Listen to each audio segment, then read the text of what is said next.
सुबह उठकर देखता है कि उस जगह तो एक बहुत बड़ा सा नारियल बना हुआ था और वो देखने में इतना बड़ा था कि उसके अंदर बहुत सारा पानी भी था और वो पानी भी इतना ज्यादा था कि चाहे उसके अंदर से कितना भी पानी क्यों न निकाले वो खत्म ही नहीं होता था। और तो और वो पानी बहुत मीठा और स्वादिष्ट भी था। ये सब देखकर नीतीश बहुत ज्यादा खुश हो जाता है।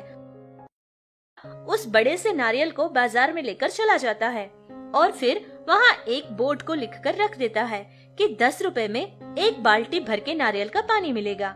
ये देखकर गांव के सारे लोग उसके पास आने लगे और सभी के सभी लोग नीतीश से ही नारियल का पानी खरीदने लगे, जिससे मिथुन के पास कोई भी नारियल खरीदता नहीं था। पूरी तरह से मिथुन का धंधा बंद हो चुका था। वो मन ही मन बहुत ही अजीब सा महसूस कर रहा था, क्योंकि जिस दोस्त को उसने ऐसे धोखा दिया वो आज मुझसे भी बहुत ऊंची जगह पहुंच गया है। कुछ समय की बात थी कि एक बार मिथुन अपने दोस्त नीतीश के पास चला जाता है और कुछ पैसों की सहायता मांगता है, क्योंकि मिथुन का काम बहुत ही अजीब तरह से बंद हो चुका था, जिससे वो परेशान होकर अपने दोस्त से सहायता मांगने आ गया था। मिथुन की बातें सुनकर नीतीश बहुत ही परेशान हो जाता है और उससे कहता है कि मैं तुम्हें पैसे उधार क्यों दूंगा, बल्कि तुम तो मेरे अच्छे दोस्त हो। ये काम हम दोनों का है, जितने भी पैसे हम कमाएंगे आपस में बांट लेंगे। ये कहकर उसने फिर से अपने दोस्त को अपना लिया था। तब से लेकर दोनों फिर से मिलकर एक साथ काम करने लगे। ये सब देखकर मिथुन की पत्नी करिश्मा को बहुत ही बुरा लगा था। मन ही मन खुद को दोष देने लगी और सोचने लगी इतने अच्छे दोस्तों के दरमियान वो दरार डालकर उसने ठीक नहीं किया था।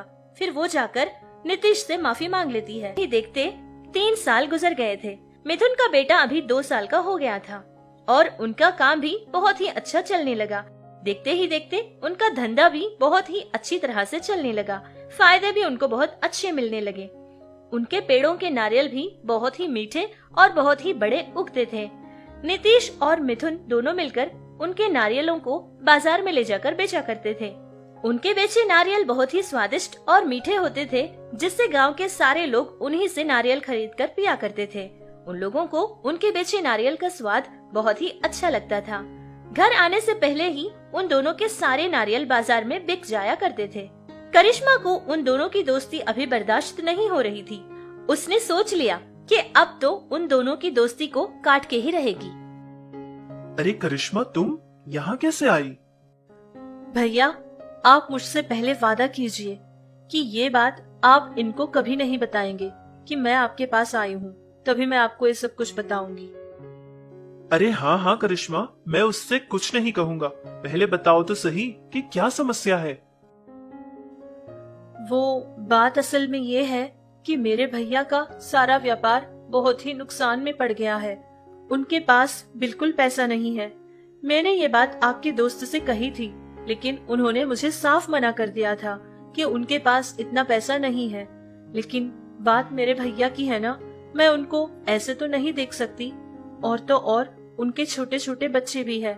आप अगर मुझे 50,000 रुपये कर्जा दे देंगे तो धीरे धीरे मैं आपका कर्जा चुका दूंगी भैया।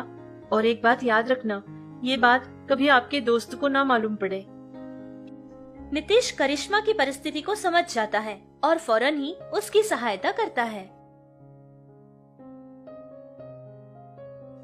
सुनिए जी, आपका काम कैसे चल रहा है?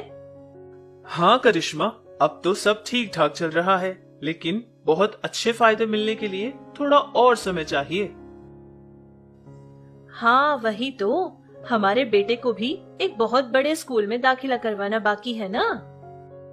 हाँ भाई करिश्मा, मैं भी यही सोच रहा था, लेकिन इन सब के लिए ना हमें थोड़ा सा वक्त देना चाहिए। अब इंग्लिश मीडियम में बच्चे का दाखिला करवाना है तो ज्यादा तो कमाना ही पड़ेगा ना।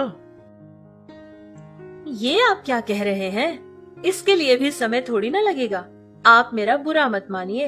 एक बात कहती हूँ, आपकी तो शादी हुई है और हमारा एक बच्चा भी है, लेकिन आपका दोस्त है, उसकी तो कोई शादी वादी तो हुई नहीं है ना, तो उसके खर्चे इतने ज्यादा भी नहीं होंगे। आप एक काम कीजिए, उससे कुछ पैसा मांगिए और बताइए कि आपको पैसे की बहुत जरूरत है। हाँ, ये बिल्कुल ठीक रहेगा। मैं जब उससे पैसे मांगूंगा तो वो मुझे बिल्कुल मना नहीं करेगा। करिश्मा मन ही मन बहुत ज्यादा खुश हो रही थी, क्योंकि जो सपना उसका था वो बहुत जल्दी ही सच में बदलने वाला था।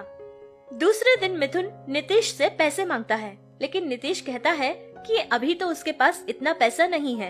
ये बात सुनकर मिथुन को कुछ दुख तो हुआ था, लेकिन फिर भी वो चुप हो गया था। उस दिन रात को मिथुन सारी बात अपनी पत्नी करिश्मा से बताता है। फिर वो सुनकर बहुत खुश हो जाती है। हाँ, ये तो आपके साथ होना ही था। हमेशा मेरा दोस्त कहकर उसकी तारीफ के गीत बहुत गाते थे आप। लेकिन आपने इतनी जरूरत के वक्त उससे पैसा मांगा तो उसने ऐसे ही साफ साफ आपको मना कर दिया। अगर उसकी जगह आप होते तो पहले ही दे देते ना। कम से कम अब तो मान लो कि आप बहुत भोले और मासूम हो। आजकल के लोग बहुत स्वार्थी होते हैं और ये बात आपको समझना होगा जी। इस तरह करिश्मा हर रोज मिथुन को अपने ही दोस्त के खिलाफ कोई न कोई नई बात कहती और उसे भड़काती ही रहती थी, जिससे मिथुन को यही लगने लगा कि उसकी पत्नी उसके दोस्त के बारे में जो कुछ भी कह रही है वो सब ठीक है। फिर एक दिन की बात है, अपनी पत्नी की सहायता से वो एक मांत्रिक से मिलता है और सारी बात उस मांत्रिक को बता देता है। फिर वो मांत्रिक भी नीतीश के बेचने वाले नारियलों पर कुछ मंत्र पढ़ देता है, जिससे नीतीश के बेचे हुए सारे नारियलों का पानी बहुत ही कड़वा बन जाता है। खरीद कर पीने वाले सारे लोग नीतीश को भला बुरा कहने लगे, क्योंकि उसके बेचे नारियल का पानी बहुत ही गंदा है, उसका स्वाद तो बिल्कुल ठीक नहीं है। ये कहकर सारे लोग उसको कुछ न कुछ सुनाते और तो और उसके खरीदे पैसे भी उसको नहीं देते थे। लेकिन मिथुन के बेचे सारे ही नारियल बिल्कुल ठीक ठाक और स्वादिष्ट रहते थे। अब नीतीश को समझ नहीं आ रहा था कि उसके साथ क्या हो रहा था। एक दिन की बात है, नीतीश मिथुन के पास चला जाता है और कुछ पैसों की सहायता मांगता है। ये बात सुनते ही मिथुन को बहुत गुस्सा आ जाता है, बहुत कुछ सुना देता है। सारी बातें सुनकर नीतीश बहुत ही दुखी हो जाता है और मिथुन के पास से चला जाता है।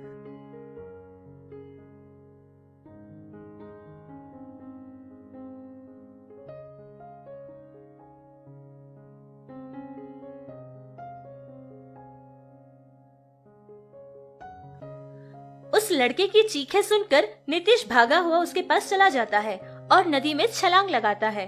फिर उस बच्चे की जान बचा लेता है और कहता है कि उसको वो उसके घर तक छोड़ देगा।